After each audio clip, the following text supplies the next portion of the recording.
আগেই বলে যে হুজুর খবরদার কোনো রাজনৈতিক কথা বলবেন না, অথচ ওগুলো আমার কোনো প্রয়োজনও নাই, আমার প্রয়োজনও নাই।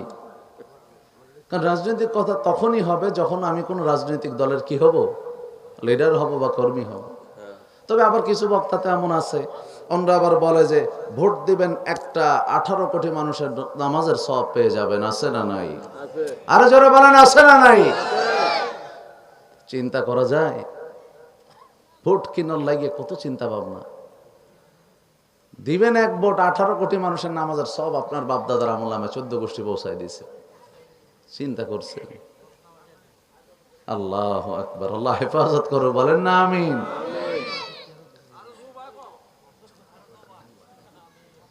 জি, কথা না বলি, আসুন এবার আমরা চলে যাই।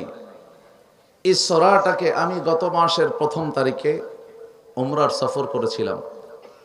গত মাসের